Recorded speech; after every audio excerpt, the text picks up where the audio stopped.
Agatha.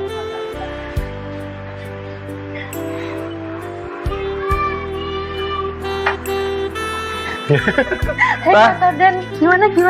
Ngobrol-ngobrol dulu. Sebentar dah. Oke, Ada hal yang Gimana? Aduh. Gimana dah? Pasca pemuda. Udah 70% lah kira-kira. Tapi anak-anak udah jalan semua toh? Udah sih, nanti April datang loh. Iyalah, kan aku panitianya juga toh. Iya. Nanti kan memang pasca gimana sih rencananya kita mau kemana gitu toh? Rencananya tuh pingin ke Pagilaran sekalian kayak refreshing gitu loh. Soalnya kan pemuda selama ini kayak masih mencar-mencar gitu kan. Dan di Pasca ini kayak pingin biar jadi satu gitu, biar bareng-bareng gitu. Asik ya, Pagilaran toh. Apalagi kan udah kita kan ada acara udah lama kan, sekalian kumpul-kumpul juga, sekalian rahatan buat anak-anak kan. Apalagi kayak itu tema nih kan pokoknya bareng ya. Iya, pokoknya bareng-bareng. Pokoknya bareng-bareng ya jadi rahatan. Sama itu sih nanti kita kan ada PA nih. PA-nya tuh kemarin aku baca di bahan PD ya. Bahan PD itu kayaknya ada tema kemenangan sejati. Wah. Nah, nanti PA-nya itu kan kita mungkin bisa bahas itu juga. Tapi kok temanya itu kan menurutmu gimana sih kemenangan sejati itu? Soalnya kan nanti kita bakal bahas nih kemenangan sejati itu kan. Nah, makanya kan siapa tahu nanti ketika pas PA-nya kita bisa bahas lebih panjang juga di PA-nya gitu. Nah, kalau menurutmu gimana? Kemenangan sejati. Kalau menang itu kan kayak sesuatu yang bikin seneng gitu ya, bahagia, kayak dapat juara lah, kayak apalah kayak gitu. Kemenangan sejati nek bagiku tuh kemenangan sejati kan berarti sesuatu hal yang kayak kompetisi gitu loh. Iya. Kompetisi banget kan, apa-apa kan harus ada yang menang, berarti otomatis kan ada yang kalah juga kan. Kalau yang kalah kan pasti dia merasa bahwa ada aku kok kalah ki piye ngono toh kan, soalnya kan kebanyakan orang kan belum pasti bisa menerima kekalahan itu. Kalau kemenangan kan juga orang-orang yang merasa menangan berarti dia memiliki rasa di atas daripada segalanya gitu kan. Nah itu kemenangan sendiri kan juga pasti kan ada hal-hal yang positif negatifnya juga tuh. Shalom. Oh ya. Halo. Mas Ardan, Mbak Agatha, mamanya ada? Mamanya masih repot di belakang kayaknya, Bu. Oh Mari iya, duduk dulu, Bu. oh iya. Ini lagi ngapain ini berdua? Ngobrol-ngobrol apa nih?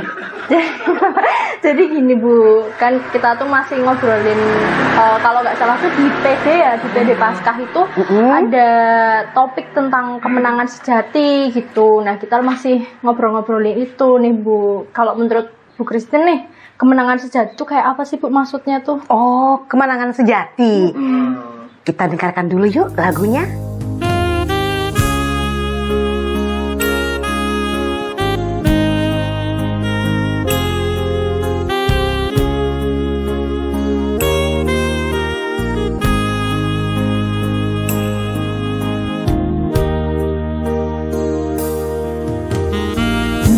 Terkadang kita merasa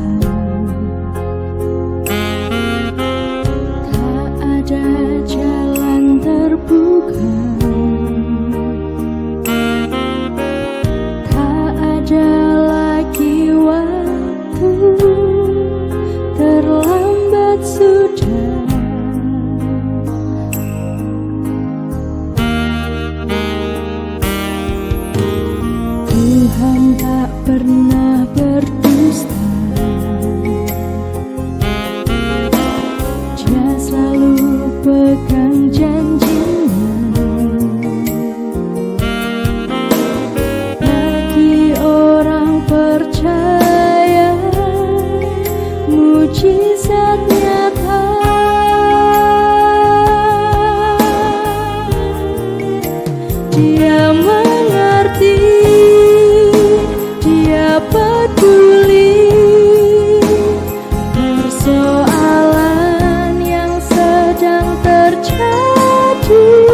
mujizat menjadi nyata. Dia mengerti, dia peduli persoalan yang sedang terjadi.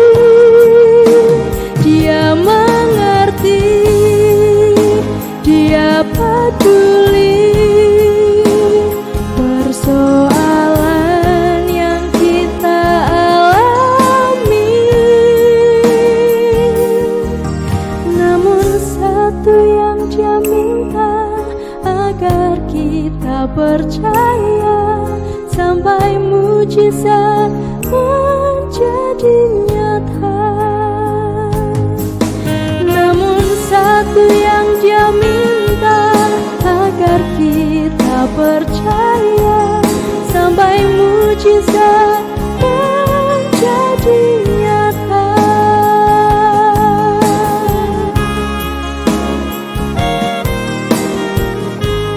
Kemenangan sejati itu adalah kemenangan yang diberikan oleh Tuhan Yesus kepada kita. Tuhan Yesus mengorbankan dirinya sendiri untuk menebus dosa-dosa kita. Nah, tidak ada orang lain yang dikorbankan melainkan dirinya sendiri. Berarti kita ini sudah menang ya Bu, posisinya? Iya, kita menang. Karena Tuhan Yesus telah menebus dosa-dosa kita. Kalau menang kan berarti harus ada yang kalah dong, kan kata. Halo. Ya, ada Pak Pendeta nanti. Kok pada kumpul-kumpul nih? Saya yang menjelaskan. Ikut nimbrung ya? Ya. Halo, Pak Kebetulan Agatha. sekali. Di sini, Pak. Oh sini, oke. Dari mana ini Pak? Ini saya kan baru muter-muter Bu, Mas Afgan, Mbak Agatha. Jadi Patuen terus lewat sini kebetulan terus wah ingat mampir aja lah sudah ke tempat Uncoro gitu. Oh, iya. Nah kok ini pada kumpul lagi ada acara apa ya? Oh, ini kebetulan saya kesini mau ketemu sama mamanya Mbak Agatha. Oh, Ini iya. anak-anak muda kita lagi ngobrol-ngobrol tentang kemenangan sejati. Iya, katanya sih kok sudah menang tapi masih menderita, itu bagaimana? Ya mungkin Pak Argo bisa menjelaskan. Kemenangan sejati. Iya. Oh gitu. Itu kalau nggak salah itu ya ada di bahan persekutuan doa yang kelima itu ya? Iya, betul Pak. Saya juga kemarin kan baca-baca itu terus tertarik, terus timbul pertanyaan, kenapa ya kita itu manusia kok pengen menang gitu ya, kok butuh menang. Bahkan kita dari kecil itu dituntut untuk juara, berprestasi, dan orang selalu bangga kalau punya prestasi dan menang, gitu ya, kompetisi. Nah terus belakangan ini kan saya baca-baca juga ternyata mindset itu tidak terlalu membahagiakan ternyata gitu ya, tidak terlalu menyehatkan. Justru di banyak tempat, banyak negara yang maju itu sudah meninggalkan kebiasaan berkompetisi, menang-menangan gitu ya. Terus kemudian lebih menekankan kolaborasi atau kerjasama. Nah di Indonesia itu kan kayaknya nafsu menangnya besar gitu ya. Betul. Kalau kita lihat misalnya politik itu kan kubu ini sama kubu itu kan kalau ini ketuanya kencang banget ya. Iya betul. Lalu ada yang merasa menang, ada yang merasa kalah, dan kadang-kadang di medsos itu sangat menyakitkan kata-katanya. Nah terus kemudian saya perenungkan, betul juga ternyata kalau kita terlalu berkompetisi itu nggak baik juga. Ya mungkin kita puas menang, tapi kemudian buat apa sih kalau ada pihak yang tersakiti atau terkalahkan? Namun Pak, kalau kemenangan itu kan ada yang namanya kompetisi. Tapi kan kompetisi itu, kalau untuk saya Pak, kompetisi itu harus karena untuk memacu setiap individu untuk saling berusaha untuk semakin mendapat apa yang dia tuju gitu loh. Jadi harus ada semangatnya gitu untuk buat kompetisi dan dapat sukses gitu. Apalagi kan pemuda kan yang masih punya semangat yang menggebu-gebu, setidaknya dia harus ada kompetisi itu untuk memacu gitu loh. Nah menurut Pak Pendeta yang tulisin itu gimana? Ya, dulu sih waktu saya masih kecil, saya paling senang dapat juara. Dan saya paling bangga kalau dapat juara. Terus tidak memikirkan kasihan mereka yang kalah. Mereka kan termasuk dikorbankan. Tetapi setelah saya beranjak STW setengah ya, sudah STW. Setelah saya berpikir, oh ternyata dulu pemikiran saya itu salah. Saya egois pengen menang, tapi setelah sekarang ternyata kasihan juga Yang kalah. pihak-pihak yang kalah. Kan mereka dikorbankan. Makanya sekarang setelah STW begini, saya merasa lebih bagus saya mengalah saja. Ya kalau masih muda memang ada gairah atau hasrat untuk menang ya. Kompetisinya tinggi jiwanya. Saya pernah muda, masih muda nggak sih Bu saya? Oh ya masih muda jadi. dibanding saya. Oh iya. Apalagi saya, Bu. Ya, masih muda banget. Kadang-kadang butuh pengakuan. Ya. Oh aku nih hebat, aku juara dan sebagainya. Mungkin pada batas tertentu itu oke ya. Kita butuh dipacu target juara, menang dan seterusnya. Tapi kan kemudian hal seperti itu sudah mulai ditinggalkan oleh banyak orang yang sadar bahwa itu nggak terlalu sehat. Betul. Ya mungkin ketika batasnya adalah memicu seorang anak atau anak muda untuk menjadi yang terbaik, yaitu oke. Tapi ketika menjadi sangat kebablasan, porsinya terlalu besar, itu mungkin yang nggak baik. Sehingga apa-apa kemudian pikiran kita menang kalah. Tapi kan kalau misalkan kita lihat dari sisi yang kalah, ketika berkolaborasi, ada tanda kutip ketika dia dibantu oleh yang menang. Apakah itu tidak menimbulkan budaya malas ketika dia merasa dibantu terus, merasa dia aman bahwa aku ada bantu, Bisa saja kan? Bahkan kalau kita bicara kompetisi, kita pun harus belajar kalah kan. Itu ada sisi baiknya juga kompetisi. Kalau aku kalah itu kan merasakan, oh ternyata begini rasanya aku kalah. Kalau berusaha lebih baik lagi. Sisi negatif lagi ya tadi itu, kalau kolaborasi nanti ada yang sangat aktif, sangat oke, ada yang malas-malasan aja. Tapi kalau saya ingat, mungkin ini budaya Jawa ya, itu kan zaman kecil itu kaya dengan permainan.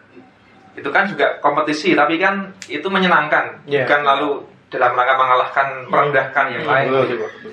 Ya mungkin itulah mengapa orang Jawa punya jargon menang tanpa ngasorake, menang tanpa harus merendahkan. Pak Argo, saya mau bertanya, di dalam kehidupan bermasyarakat, ada nggak sih kita menang tanpa ada korban atau menyakiti sesama? Itu yang orang Jawa bilang menang tanpa ngasorake itu, Bu. Oh iya. Menurut saya begini, itu sangat rohani ya, sangat teologis ya. Kalau kita kembali ke kisah Yesus misalnya, itu kan Yesus itu kumpulnya dengan orang-orang yang kalah secara ekonomi, secara politik, secara religius. Mereka bukan orang-orang yang kaya, orang yang terjajah bahkan, orang-orang yang sosialnya itu rendah, dianggap pelacur lah, pendosa dan sebagainya. Secara spiritual juga dianggap orang-orang yang berdosa, orang yang terkutuk misalnya, orang yang kusta dan sebagainya. Nah Yesus kan bergaul dengan mereka. Terus ketika khotbah di bukit itu kan pendengarnya bukan orang-orang yang menengah ke atas katakanlah, nggak punya motor gede atau Rubicon atau rekening sekian triliun gitu. Tapi mereka orang-orang yang ya nggak punya harapan lah, udah kalah secara segala-galanya. Tapi Yesus mengatakan berbahagialah kamu, berbahagialah orang yang miskin, berbahagialah orang yang dan seterusnya. Jadi mengangkat itu.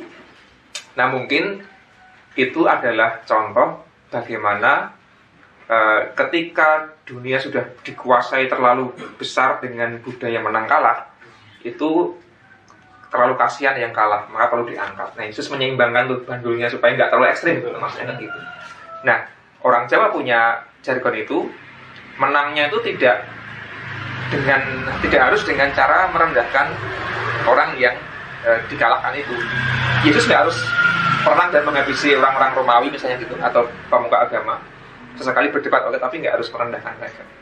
Nah, menangnya itu kan ukurannya kemudian apakah tindakannya itu bisa bermanfaat bagi orang lain misalnya gitu. Nah mungkin seringkali yang menjebak kita itu kan ukuran menang, ukuran juara itu ini harus ini. Betul. Nah ketika kita dipaksa untuk itu, ya akhirnya banyak orang yang jadi korban.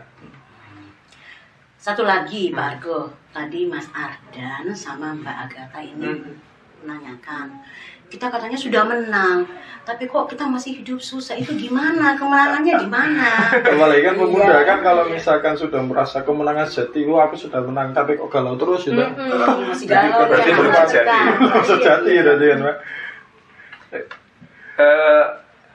Tuhan kita itu Tuhan yang menderita. Yesus itu. Iya. Kalau saya pernah ingat ucapan dosen itu ya, Yesus itu menang apa kalah sih? Gitu ya. Secara politik, secara sosial dia kalah segala-galanya. Iya. Lama dia orang miskin atau orang biasa aja lah. Terus perjuangannya memang punya banyak pengikut. Tapi kan akhirnya dia ditangkap, Iya. dihukum mati gitu ya. Nah salib itu secara sosial gitu ya, politik itu kan Yesus kalah. Dia dihabisi ya, mati. Ya udah kalah, KO gitu ya. Berarti zaman itu pun aku tuh rada riskan ketika Tuhan Yesus bergumul dengan orang-orang yang kalah. Kenapa kamu milih orang-orang yang kalah ya Pak? Kenapa nggak milih menang, orang-orang yang menang, orang-orang di atas? Dia dengan gampangnya narik pengikut gitu. Yang kalah itu orang kaya, jadi dia lebih gampang untuk menarik orang-orang yang Ya justru itu soal keberpihakan itu, keberpihakan itu. Kalau Yesus mau kan udah dia jadi Ya, raja, betul. jadi kaisar, selesai. Tapi itu bukan cara yang dipilih, karena kekuasaan selalu dekat dengan kekerasan. Nah sejak awal kan Yesus atau Allah itu digambarkan hamba yang menderita. Iya. Oh iya. Artinya jalannya lemah lembut. Ketika Minggu Palmarum itu kan naik keledai, bukan naik kuda yang perkasa, nggak pakai baju perang dan sebagainya. Jadi memang pilihannya adalah jalan lemah lembut. Sehingga memang orang-orang yang memilih jalan itu kadang-kadang dikalahkan oleh keadaan, kadang-kadang dikorban bahkan kan, korban kekerasan, korban kekuasaan dan seterusnya. Tetapi kemudian yang mengklaim Yesus itu menang pengikutnya. Yesus nggak pernah memproklamasikan diri aku penguasa apalah, aku Mesias dan sebagainya. Tapi pengikutnya, oh ternyata jalan yang dipilih Yesus itulah yang sejati. Gitu. Memang dia mati, tapi kan bangkit. Paskah itu kan kemenangan, makanya Paskah itu kemenangan. Sebenarnya kita hayatnya begitu. Yesus tidak kalah oleh maut, tapi dia menang, bangkit. Berarti pengakuan Yesus bangkit itu ya cara yang dipilih Yesus adalah yang harus diikuti oleh kita sebagai pengikutnya orang Kristen. Makanya itu meskipun kemenangannya itu sejati, bukan berarti kemudian hidup kita tanpa beban. Ya kita masih susah, masih menderita. Karena terus berjuang untuk mengalahkan hawa nafsu, kemudian mengalahkan kemalasan barangkali, kemudian mengalahkan ego kita kan, itu yang diajarkan Yesus. Bukan menumpuk kekayaan atau kekuasaan dan sebagainya yang akhirnya mengorbankan banyak hal. Berarti mengikut Yesus itu kita harus siap menderita loh. Ya Pak Argung ya? Ya. Bukan berarti kita ini ya, ada istilah masokis itu ya. Jadi orang yang senang menderita. Iya. Kalau dia disiksa malah semakin happy. Semakin happy. Masokis namanya. Ada Pak. Ada yang begitu. Ada ya? Tentu bukan fatalis juga. Ya udah kalau Iya. gitu aku nekat aja mati dan sebagainya. Tapi kan ketika kita berjuang demi kebenaran, tapi risikonya adalah menderita, yaitu justru Iya. jalan yang dipilih. Bu Christine kan juga di tempat kerja kan jujur dan sebagainya, tapi kan Iya. banyak dilawan. Orang, ya begitulah. Nah itu memikul salib berarti. Nah sekarang anak-anak muda itu kan disodori oleh medsos yang isinya itu orang-orang menang, pamer mobil mewah lah, Iya. Pamer Rubicon lah, pamer Harley lah. healing ke Maldives lah dan Iya. sebagainya. Itu kan waduh ini banget ya. Insecure sendiri. Insecure. Sendiri Jadi ya. kita itu dipaksa jadi orang-orang yang kalah. Kita nggak bisa belanja online mahal-mahal setiap hari kita. Jadi budaya kita memang menang kalah itu terlalu dominan. Nah kita perlu menyeimbangkan itu. Dan mungkin juga kalau kita bicara soal gereja, kita perlu mulai juga menghilangkan budaya kompetisi. Ada loh gereja yang masih kompetitif. Wah ini loh komisiku paling oke. Apa itu komisi itu kan? Ada yang begitu. Tidak ada gunanya komisi ini yang lebih hebat. Betul. Atau kelompok ini, kelompok itu. Atau misalnya, wah aku nih yang paling hebat. Ketua inilah, kamu apa. Jadi, nah yang sekarang dikembangkan adalah gereja yang kolaboratif. Makanya intergenerasional, lintas generasi juga perlu kolaborasi. Nggak perlu yang muda merasa lebih hebat atau yang tua merasa lebih hebat. Iya. Sama-sama aja. kita bangkit sama-sama. Nah, Yesus kan ingin mengangkat yang lemah-lemah ini tuh dalam kehidupannya. Yang kuat ya udah kuat, udah nggak usah dikhotbah, sudah katakanlah udah bisa lah. Tapi yang lemah ini diangkat. Nah, menurutku kultur kolaborasi itu yang perlu dibangun. Kita kan dari pemuda juga kadang merasa galau, merasa sering dibawa, karena kan pemuda yang bisa dibilang kan sedikit pengalaman. Kadang kan untuk mempersatukan pemikirannya dengan orang tua, mempersatukan pemikiran dasar orang tua dengan sesama pun kadang kita masih merasa susah gitu loh, Pak. Ya, Itu gimana sih cara menyiasatinya itu gitu loh? Gimana caranya untuk menyatukan pikiran? Tidak semua loh, tidak semua orang tua pemikirannya seperti itu. Seperti saya walaupun STW, pemikiran saya juga bisa melihat gimana anak-anak sekolah minggu, gimana sih maunya para pemuda, iya kan? Ya, tapi mungkin di GKJ banyak pemikiran yang begitu. Kecuali saya loh, Mas. ya butuh orang-orang seperti Bu Christine sebagai jembatan komunikasi kan. Nah, makanya Yesus kan menjembatani itu. Ketika selama ini orang-orang lemah itu diabaikan, Yesus turun tuh menjadi jembatan. Iya, Yesus sebagai penjembatan. Iya. Nah, media itu ya. yang dibutuhkan. Karena kalau nggak komunikasi ya susah. Nah, mungkin itu yang perlu kita bangun sih. Jadi kata kita sering-sering kayak gini ya, kumpul-kumpul itu berkomunikasi kan. Jadinya kan enak. Siapa tahu kan Kristen kota yang jiwanya masih muda bisa bergabung ikut ngangkat pemuda juga kan. Iya. Asik.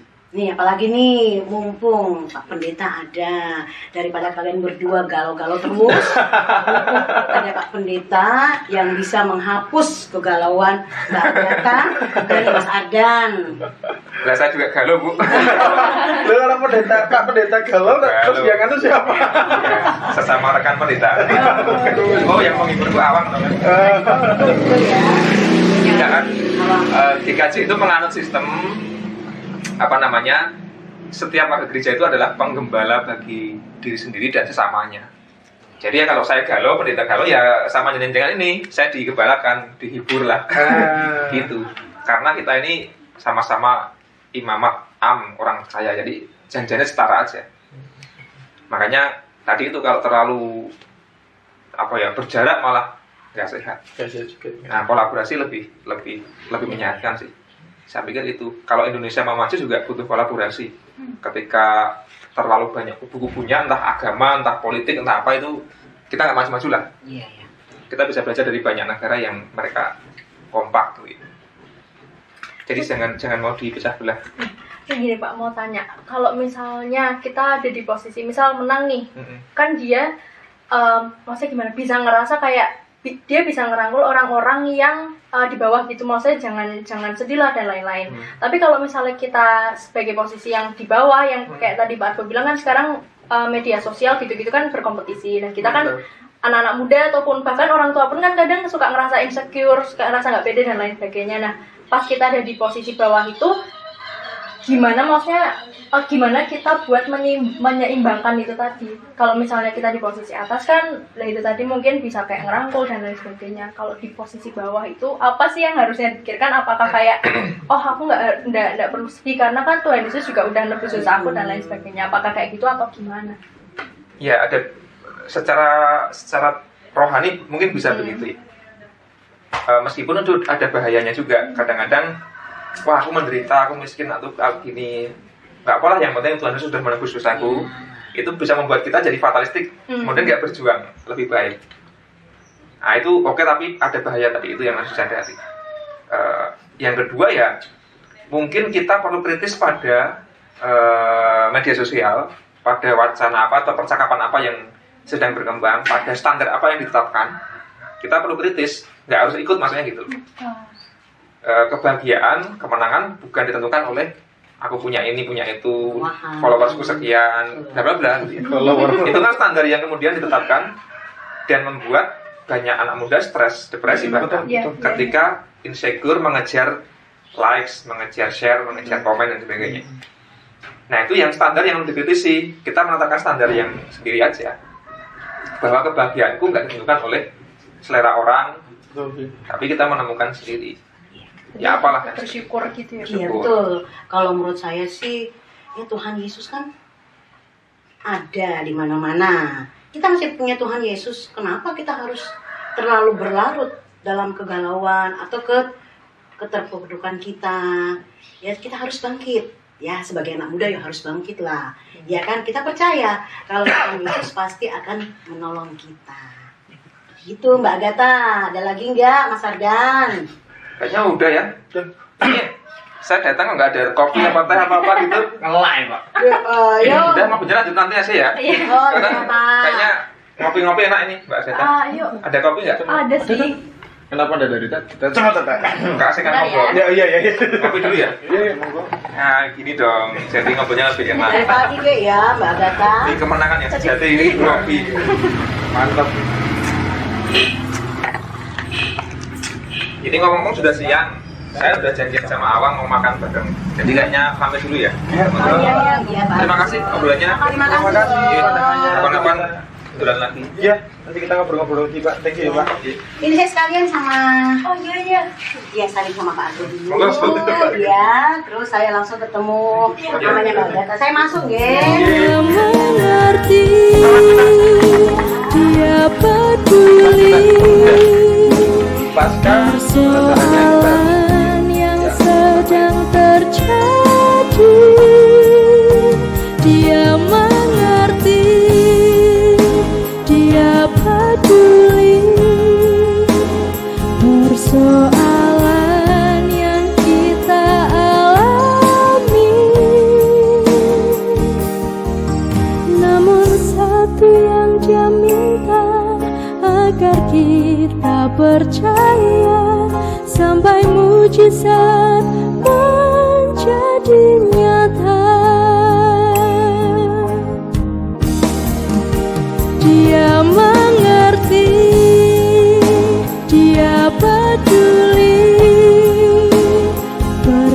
persoalan yang sedang terjadi. Dia mengerti, dia peduli